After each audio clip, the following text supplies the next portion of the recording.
한국의 자동차요. 언급할 가치도 없어요. 자동차 부품도 마찬가지죠. 제가 산 증인 아닙니까? 유럽의 자동차 기술만이 사막의 미래를 바꿀 수 있다고요. 독일의 한 자동차 전문가가 목에 핏줄을 세우며 사우디 국왕을 설득하고 있습니다. 이 소식이 퍼지자 한국 기술자들이 차를 물속에 처박아 버리고 이를 본 사우디 국민들은 충격의 도가니에 빠졌다고 합니다. 도대체 사우디에서 무슨 일이 벌어졌던 것일까요? 왜 한국인 기술자들은 차를 물속에 빠뜨려야 했을까요? 충격적인 오늘의 감동사연 시작합니다. 그 전에 잠깐 구독과 좋아요는 영상 제작에 큰 힘이 됩니다. 저는 하랄트 슈미트입니다. 사우디아라비아 국왕 직속 기술자문단에서 일하고 있습니다. 사실 처음부터 여기서 일한 건 아니에요. 불과 3년 전만 해도 저는 독일에서 잘 나가는 엔지니어였거든요.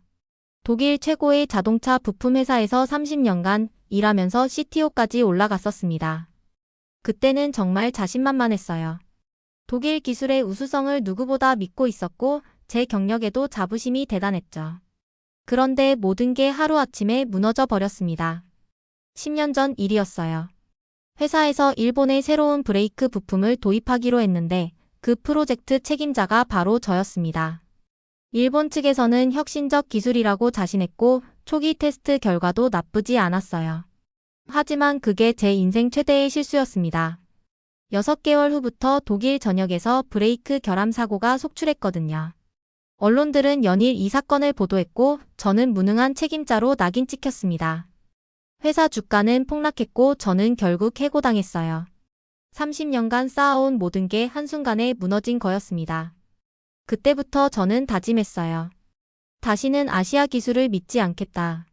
해고된 후 유럽 곳곳에 이력서를 넣어봤지만 받아주는 곳이 없었습니다. 일본 부품 사고의 책임자라는 꼬리표가 따라다녔거든요. 집까지 팔아야 했고 아내는 날마다 한숨만 쉬었어요.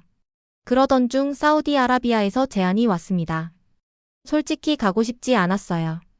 중동이라는 낯선 땅에서 일한다는 게 내키지 않았거든요. 하지만 생계를 위해서는 어쩔 수 없었습니다. 사우디에 와서 처음 접한 게 바로 비전 2030이었어요. 사우디 정부가 석유 의존 경제에서 벗어나 친환경 미래 국가로 탈바꿈하겠다는 거대한 프로젝트였습니다. 신재생 에너지부터 친환경 교통까지 정말 엄청난 규모의 변화를 계획하고 있었어요. 저는 여기서 기회를 봤습니다. 이 프로젝트에서 유럽의 선진 기술을 성공적으로 접목시킨다면 다시 독일로 돌아갈 수 있을 거라고 생각했어요. 그동안의 오명도 씻을 수 있을 거고요. 특히 기대했던 건 친환경 수소버스 도입 프로젝트였습니다. 당연히 독일의 메르세데스나 스웨덴의 볼보 같은 유럽 명문 기업들이 참여할 거라고 생각했거든요.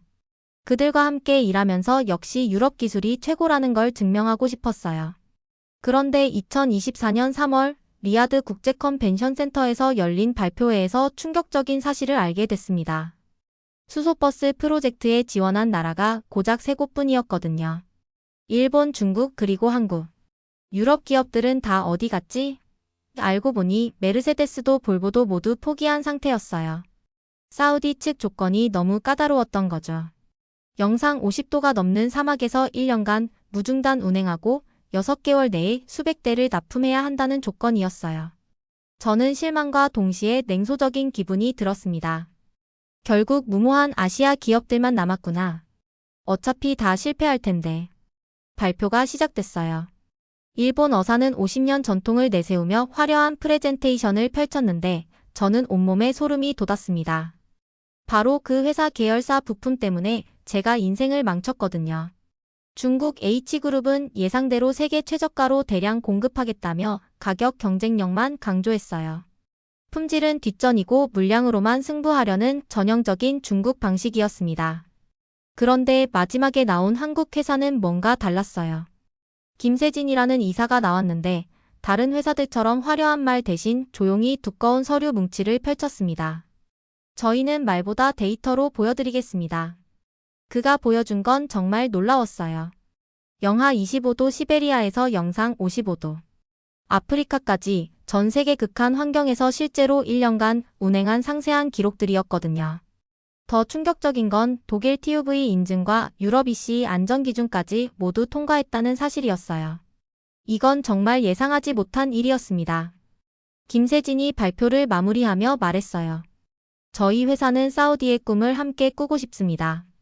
비전 2030 그 위대한 변화의 여정의 진정한 동반자가 되고 싶어요. 단순히 차를 파는 게 아니라 미래를 함께 만들어가고 싶습니다. 그 순간 회의실이 조용해졌어요. 다른 회사들은 자신들의 기술력만 자랑했는데 한국 회사만은 사우디의 비전을 이야기하고 있었거든요. 저는 당황스러웠습니다. 그날 밤 호텔에서 잠을 이룰 수 없었어요. 한국 회사의 자료가 너무 체계적이고 완벽했거든요. 혹시 제가 그동안 아시아 기술 전체를 잘못 판단한 건 아닐까 하는 불안감이 밀려왔습니다. 하지만 아직 확신할 수는 없었어요. 내일부터 시작될 사막에서의 실제 테스트가 진짜 실력을 보여줄 테니까요. 사막은 거짓말을 하지 않으니까요. 발표회가 끝나고 일주일 후 드디어 진짜 시험이 시작됐습니다. 리야드 외곽 사막 아침 8시인데도 벌써 기온이 38도였어요. 정오가 되면 50도를 넘을 게 뻔했습니다. 저는 선글라스를 끼고도 눈을 뜨기 어려웠어요. 이런 지옥 같은 환경에서 과연 어떤 차가 버틸까 싶었죠. 세 대의 수소버스가 나란히 서 있었습니다. 일본 어사버스는 깔끔한 흰색의 고급스러운 외관이었어요. 중국 H그룹은 화려한 빨간색으로 눈에 띄었고요. 한국 버스는 소박해 보였지만 뭔가 묵직한 느낌이 있었습니다. 라이다 실장이 테스트 조건을 발표했어요. 오늘은 50도 고온에서 6시간 연속 운행입니다. 급가속과 급제동을 반복하는 극한 테스트죠. 저는 속으로 생각했어요. 정말 가혹한 조건이구나. 과연 누가 살아남을까? 첫 번째로 일본 어사버스가 출발했습니다. 처음 30분은 순조로웠어요. 하지만 1시간이 지나자 이상한 소리가 나기 시작했습니다. 엔진에서 이상한 진동이 느껴졌어요. 무전기에서 운전자의 급박한 목소리가 들렸습니다. 엔진 온도가 위험 수준입니다. 냉각 시스템에 문제가 생긴 것 같아요. 결국 2시간 만에 일본 버스는 포기해야 했어요. 사막의 열기를 감당하지 못한 거였습니다. 저는 씁쓸했어요. 역시 동양 기술의 한계구나 싶었거든요. 두 번째는 중국 H그룹이었습니다. 이 버스는 조금 더 버텼어요. 3시간까지는 괜찮았습니다. 하지만 급제동 테스트에서 문제가 터졌어요. 브레이크가 과열되면서 제동 거리가 급격히 늘어났습니다. 안전 기준을 완전히 벗어난 상황이었죠. 이 버스도 결국 실패했어요. 저는 조금 안도했습니다. 역시 예상대로구나. 하지만 아직 한국 버스가 남아 있었어요. 김세진이 직접 버스에 올라탔습니다. 그의 표정은 여전히 차분했어요. 마치 이미 결과를 알고 있는 것처럼 말이죠. 준비됐습니다. 한국 버스가 움직이기 시작했어요. 처음에는 다른 버스들과 별 차이가 없어 보였습니다. 하지만 시간이 지날수록 놀라운 일이 벌어졌어요. 1시간, 2시간, 3시간. 전혀 문제없이 달렸습니다. 오히려 성능이 더 안정적으로 유지되는 것 같았어요. 저는 점점 당황스러워졌습니다. 4시간째가 되자 저는 무전기로 김세진에게 물어봤어요. 상태는 어떻습니까? 김세진의 차분한 목소리가 들려왔습니다. 모든 시스템이 정상 범위 내에서 작동하고 있습니다. 냉각과 수소 공급 모두 안정적이에요. 믿을 수가 없었어요. 다른 두 차량이 모두 포기한 조건에서 한국 버스만 멀쩡하다니. 5시간이 지나자 정말 가혹한 급가속 급제동 테스트가 시작됐습니다. 시속 80km까지 가속한 후 급제동을 반복하는 거였어요. 다른 버스들이 실패한 바로 그 구간이었죠. 저는 쌍안경을 들고 멀리서 지켜봤습니다. 놀랍게도 한국 버스는 이 테스트도 완벽하게 통과했어요. 제동 거리도 일정했고 브레이크 성능에도 전혀 문제가 없었습니다. 6시간 테스트가 완전히 끝나고 한국 버스가 돌아왔을 때 저는 정말 충격을 받았어요. 김세진이 버스에서 내리는데 땀 한 방울 흘리지 않고 여유로운 모습이었거든요. 라이다 실장이 놀라며 물었습니다. 정말 6시간 내내 문제가 없었나요? 김세진이 미소를 지으며 답했어요. 네, 모든 시스템이 설계 기준 내에서 정상 작동했습니다. 사실 이 정도 조건은 저희가 한국에서 이미 충분히 검증한 상황이거든요. 저는 그 순간 뭔가 잘못 생각하고 있었던 건 아닌가 싶었습니다. 하지만 아직 완전히 믿고 싶지는 않았어요. 혹시 이것도 우연일 수 있다고 생각했거든요. 그날 저녁 저는 혼란스러웠습니다. 제가 지금까지 믿어왔던 신념의 첫 번째 균열이 생긴 것 같았어요. 내일은 또 다른 테스트가 기다리고 있었습니다. 사막 테스트가 끝나고 사흘째 이상한 소문이 돌기 시작했습니다. 호텔 로비에서 중국 H그룹 관계자가 일본 측과 속삭이는 소리를 우연히 들었어요. 한국 버스가 뭔가 부정한 방법을 쓴 게 아닐까. 충전소 설정을 미리 조작했을 수도 있지 않나. 저는 그 말에 귀가 번쩍 뜨였습니다. 사실 한국 버스의 완벽한 성능이 너무 의외였거든요. 뭔가 석연치 않다는 생각이 들었어요. 그런데 정말로 문제가 터졌습니다. 둘째 날 충전소 테스트에서 갑자기 밸브 오류가 발생한 거예요. 수소 충전이 제대로 되지 않는 상황이 벌어졌습니다. 일본 어사 대표가 즉시 기자회견을 열었어요. 카메라 플래시가 터지는 가운데 그가 단호하게 말했습니다. 이는 명백히 차량 설계상의 문제입니다. 충전 시스템과의 호환성이 떨어지는 결정적 증거죠. 언론들이 일제히 보도하기 시작했어요. 한국 수소버스 결함 발견, 한국 기술의 한계 드러나 같은 자극적인 제목들이 쏟아졌습니다. 저는 속으로 생각했어요. 역시 그럴 줄 알았다고. 겉만 번지르르 하더니 결국 문제가 터진 거구나. 김세진과 한국버스팀은 갑작스럽게 궁지에 몰렸습니다. 하지만 김세진의 반응이 의외였어요. 당황하기보다는 오히려 더 차분해졌습니다.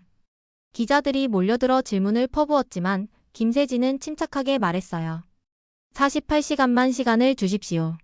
정확한 원인을 찾아서 명확한 데이터로 보고드리겠습니다. 저는 내심 생각했어요. 48시간으로 뭘 할 수 있겠나. 이미 결함이 드러난 마당에 변명거리나 찾고 있는 건 아닌가. 그런데 김세진 팀의 행동이 남달랐어요.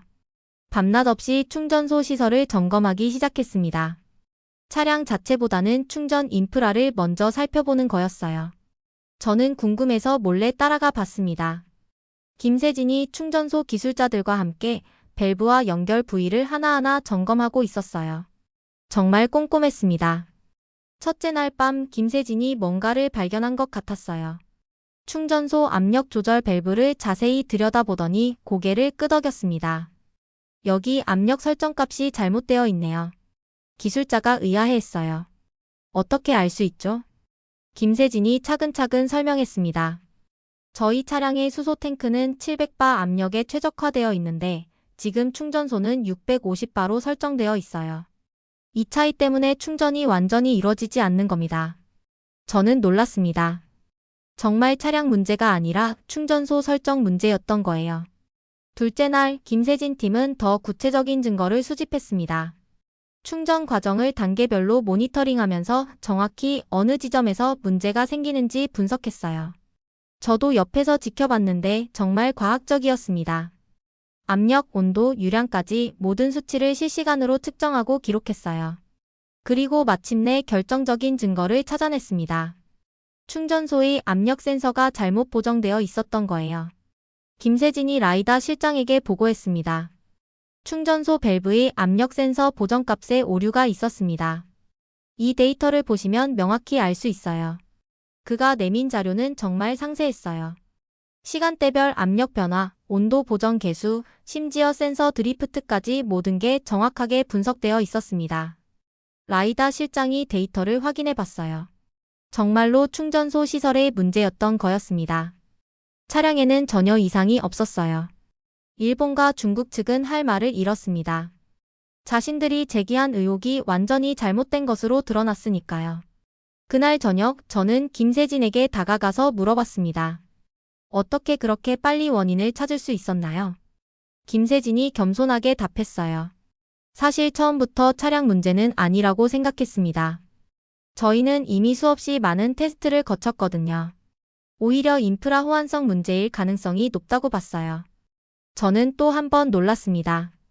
의혹이 제기됐을 때 변명하거나 당황하지 않고 문제의 본질을 파악하려고 했던 거예요. 하지만 저는 여전히 완전히 믿고 싶지 않았습니다. 이번에는 운이 좋았을 수도 있다고 생각했거든요. 충전소 사건이 해결된 후 저는 더 깊이 한국 버스 기술을 살펴보기로 했습니다. 김세진에게 설계 도면을 보여달라고 요청했어요. 물론입니다. 투명하게 공개하겠습니다. 김세진이 건넨 두꺼운 파일을 펼쳤을 때 저는 한 페이지에서 멈칫했습니다. 수소탱크 고정 클램프 부품 설계도였어요. 순간 온몸에 소름이 돋았습니다. 10년 전 그 악몽 같은 기억이 떠올랐거든요. 일본에서 들여온 브레이크 클램프와 외형이 너무나 비슷했어요. 아니야, 또 같은 실수를 반복하는 건 아니겠지? 저는 손이 떨렸습니다. 하지만 자세히 들여다보니 뭔가 달랐어요. 겉모양은 비슷하지만 재질이 완전히 다른 거였습니다. 일본 부품은 일반 강철이었는데 한국 버스 부품은 특수 합금이었어요. 더 놀라운 건 응력 분산 구조였습니다. 일본 부품은 단순한 직선 구조였는데 한국 버스는 곡선형 분산 설계를 적용했더군요. 이건 완전히 다른 기술이네. 저는 더 자세히 분석해봤습니다. 온도 변화에 대한 내구성 시험 결과를 보고 깜짝 놀랐어요. 영하 40도에서 영상 80도까지 극한 온도에서도 변형이 거의 없었습니다. 김세진이 옆에서 설명했어요. 이 클램프는 저희가 3년간 개발한 독자 기술입니다. 사막 환경을 고려해서 특별히 설계했거든요. 저는 독일 기준으로 계산해봤습니다. 이 부품이 독일 내구성 시험을 받는다면 어떤 결과가 나올까? 계산 결과는 충격적이었어요. 상위 5% 안에 들 정도로 우수했습니다. 심지어 제가 과거에 개발했던 독일 부품보다도 나았어요. 이 정도 설계를 동양에서 해낸다고? 저는 믿기 어려웠습니다. 하지만 데이터는 거짓말을 하지 않았어요. 한국 버스의 기술력은 제가 생각했던 것보다 훨씬 높았습니다. 다른 부품들도 살펴봤어요. 수소 공급 밸브, 냉각 시스템, 전자 제어 장치. 모든 부품이 정말 치밀하게 설계되어 있었습니다. 특히 냉각 시스템이 인상적이었어요. 사막의 극한 열기를 고려해서 이중 냉각 구조를 적용했더군요. 메인 쿨러와 서브 쿨러가 서로 보완하는 방식이었습니다. 이런 발상은 어떻게 나온 거지? 김세진이 말했어요. 사우디 진출을 준비하면서 2년간 사막 환경을 연구했습니다. 현지 기후 데이터를 수집하고 실제 환경과 최대한 비슷한 조건에서 테스트를 반복했어요. 저는 또 한 번 놀랐습니다. 단순히 기존 기술을 가져온 게 아니라 사우디 환경에 맞춰 새롭게 개발한 거였어요. 그날 저녁 저는 혼자 생각에 잠겼습니다. 10년 전 일본 부품의 악몽 때문에 동양 기술 전체를 불신했는데 혹시 제가 너무 성급하게 판단한 건 아닐까요? 한국 버스의 기술을 보니 정말 체계적이고 과학적이었어요. 심지어 독일 기준으로 봐도 최상급 수준이었습니다. 그건 오랜 오해였는지도 모르겠군. 저는 처음으로 자신의 편견을 의심하기 시작했습니다. 하지만 아직 완전히 마음을 열 수는 없었어요. 30년간 쌓인 신념이 하루아침에 바뀔 수는 없었거든요. 내일은 더 큰 시험이 기다리고 있었습니다. 장거리 내구성 테스트였어요. 과연 한국 버스가 이 시험도 통과할 수 있을까? 그리고 제 마음의 벽이 무너질 수 있을까? 저는 복잡한 심정으로 잠자리에 들었습니다. 하지만 한 가지는 확실했어요.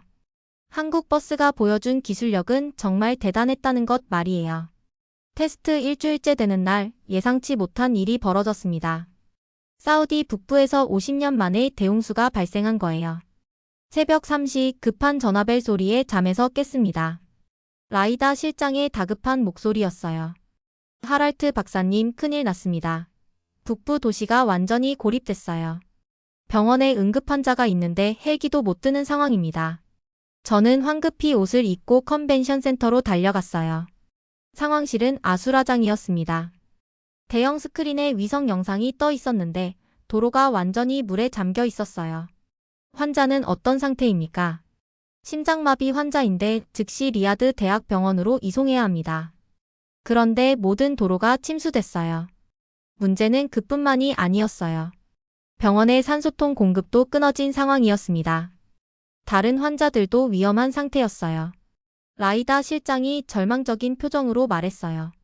유일한 길은 635km 우회도로뿐인데 그 길도 군데군데 침수됐어요.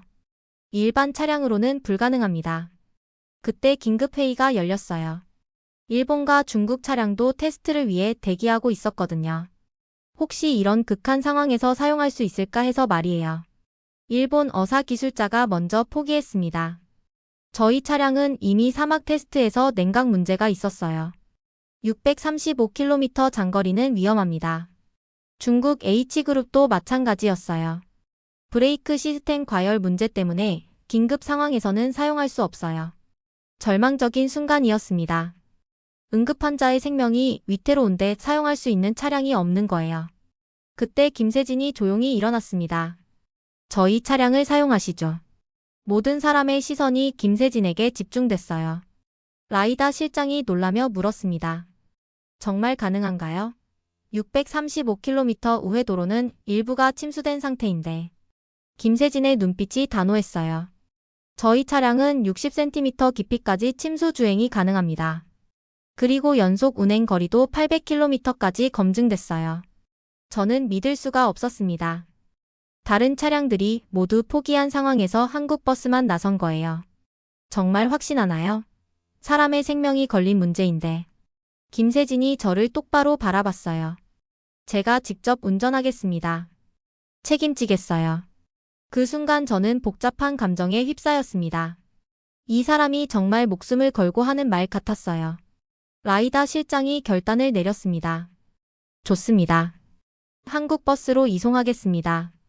30분 후 의료진과 산소통을 실은 현대 수소버스가 출발했어요. 김세진이 직접 운전대를 잡았습니다.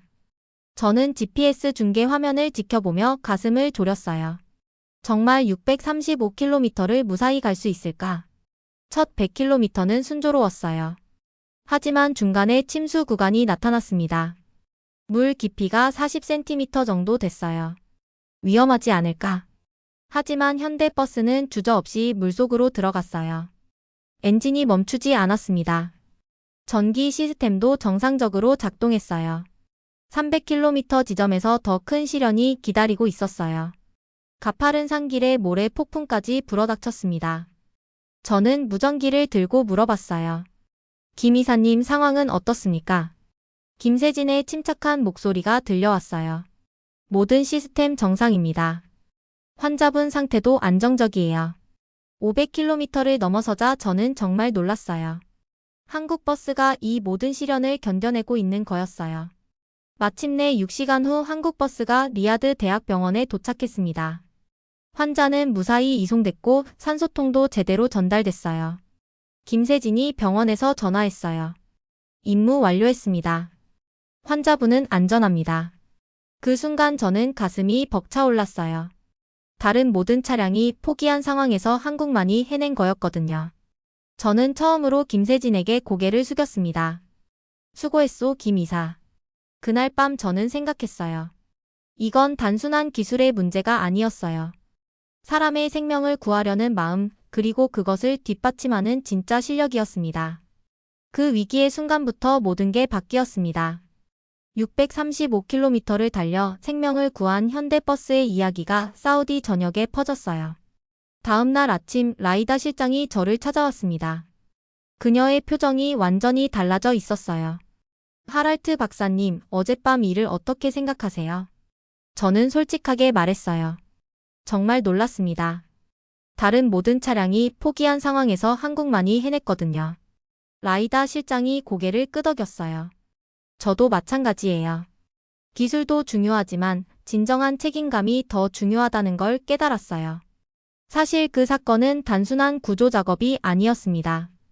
GPS 중계를 통해 실시간으로 상황을 지켜본 사우디 정부 관계자들, 경쟁사들, 언론까지 모든 사람이 목격한 거였어요.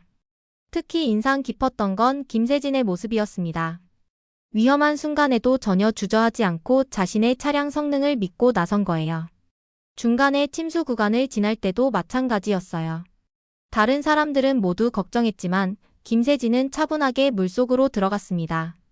마치 이미 수없이 테스트해본 것처럼 말이에요. 가파른 산길에서 모래 폭풍을 만났을 때도 그랬어요.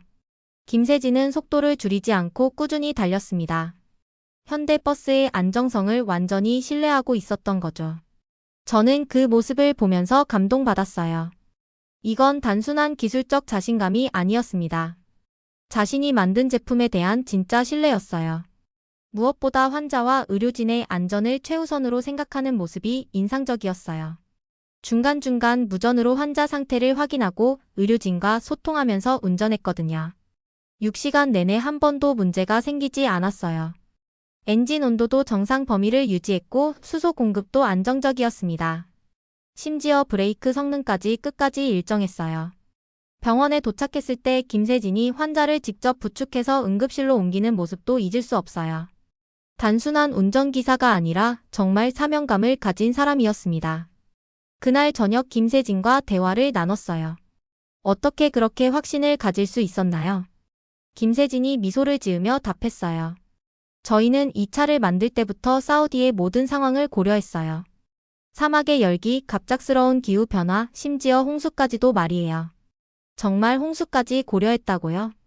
네, 기후 변화로 인해 중동에서도 예상치 못한 기상 현상이 자주 발생한다는 걸 알고 있었어요. 그래서 침수 주행 기능도 넣었고 극한 상황에서의 내구성도 철저히 테스트했습니다. 저는 정말 놀랐어요. 이 정도로 치밀하게 준비한 회사가 있을까 싶었거든요. 그런데 다른 경쟁사들은 왜 그런 준비를 하지 않았을까요? 김세진이 겸손하게 말했어요. 아마 저희가 늦게 시작한 만큼 더 철저히 준비해야 한다고 생각했기 때문일 거예요. 기존 브랜드의 신뢰도가 없으니까 실력으로 증명할 수밖에 없었거든요. 그 말을 듣고 저는 깨달았어요.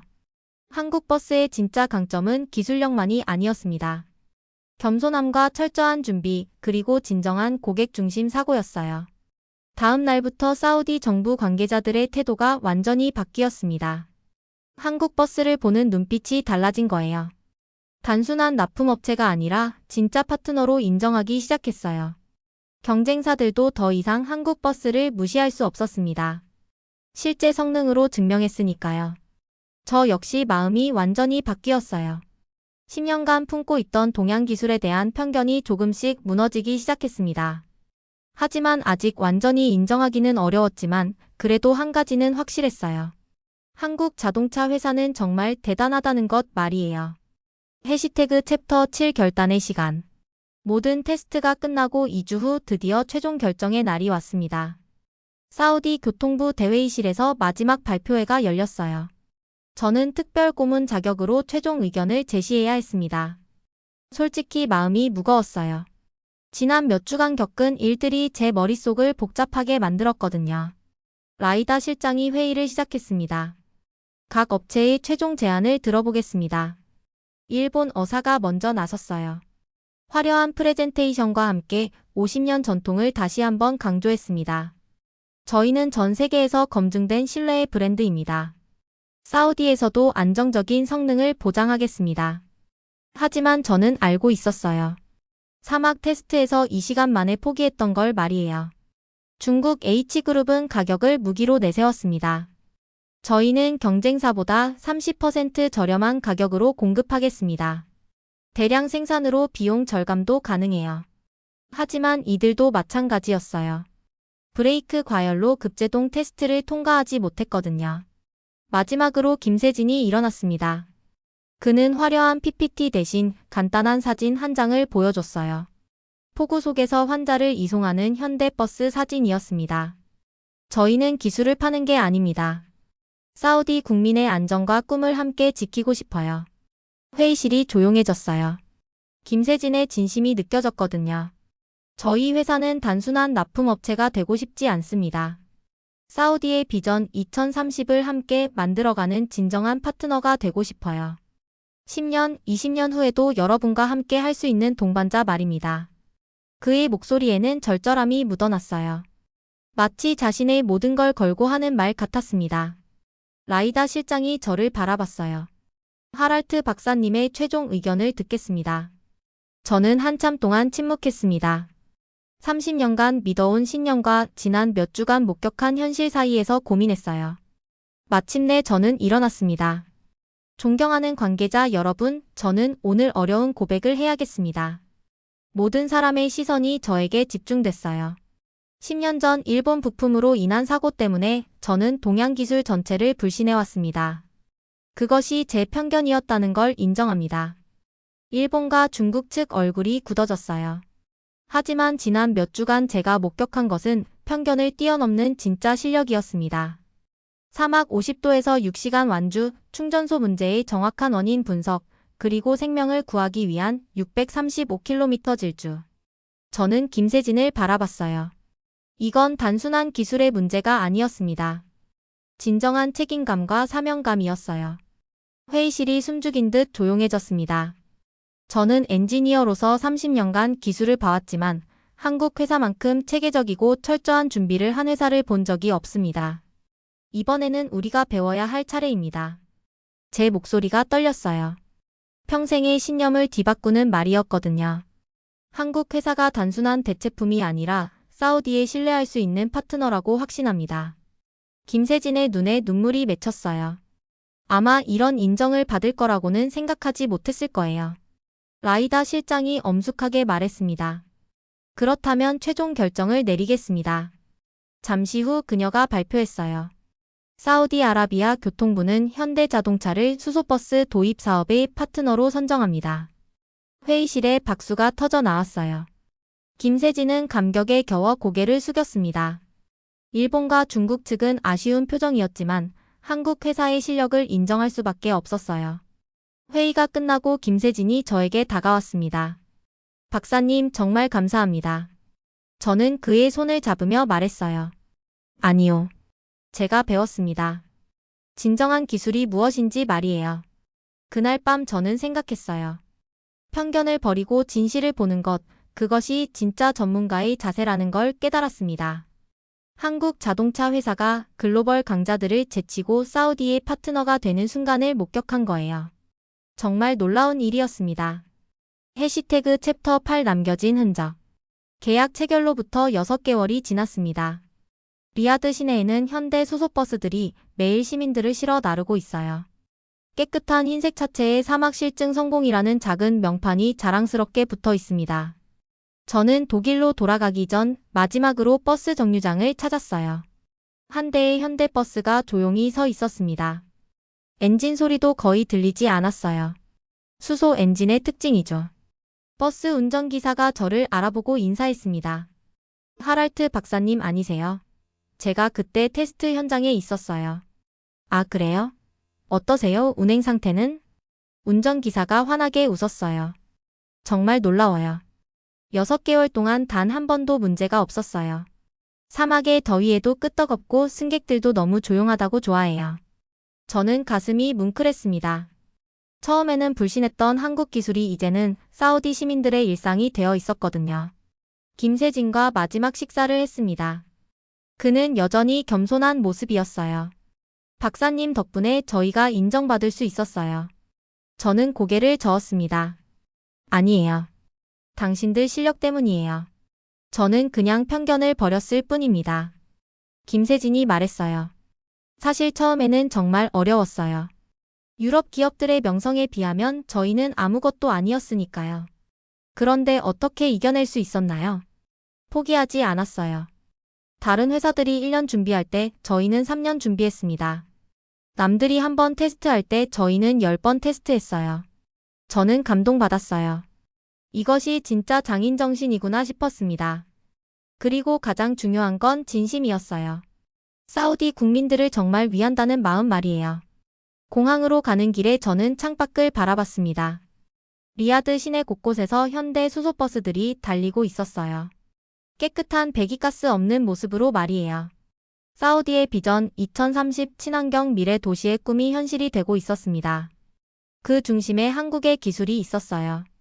공항에 도착해 비행기에 오르기 전 마지막으로 리야드를 바라봤습니다. 사막 위로 현대 수소버스가 조용히 달려가고 있었어요. 마치 미래를 향해 달려가는 것 같았습니다. 30년간 기술자로 살아오면서 가장 큰 교훈을 얻었어요. 진정한 기술은 화려한 브랜드가 아니라 진심과 노력에서 나온다는 것 말이에요. 한국 회사가 세계 최고들을 제치고 사우디의 파트너가 된 이유를 이제는 알 것 같습니다. 겸손함, 철저한 준비, 그리고 고객을 진심으로 생각하는 마음이었어요. 사막을 달린 한국의 수소버스는 단순한 교통수단이 아니었습니다. 편견을 깨고 진실을 보여준 기적이었어요. 지금도 리야드 거리에서 그 버스들이 달리고 있을 겁니다. 사우디 시민들의 꿈을 실어 나르면서 말이에요. 그리고 저처럼 편견을 가진 사람들에게 진정한 기술이 무엇인지 보여주면서요. 이것이 제가 사우디에서 목격한 한국의 기적입니다. 사우디에서 펼쳐진 기적 같은 감동 이야기 여러분도 가슴 깊이 느끼셨나요? 한국의 수소버스는 단순한 이동수단이 아니라 편견을 넘어 진실을 증명하고 사막을 가로지르는 희망의 상징이었습니다. 그리고 한국이 보여준 진정한 기술은 눈에 띄는 브랜드가 아니라 진심과 꾸준한 노력이 만들어내는 것임을 다시 한번 깨닫게 됩니다. 여러분이 생각하는 진짜 기술력은 무엇인가요? 여러분의 생각을 댓글로 들려주세요. 감사합니다.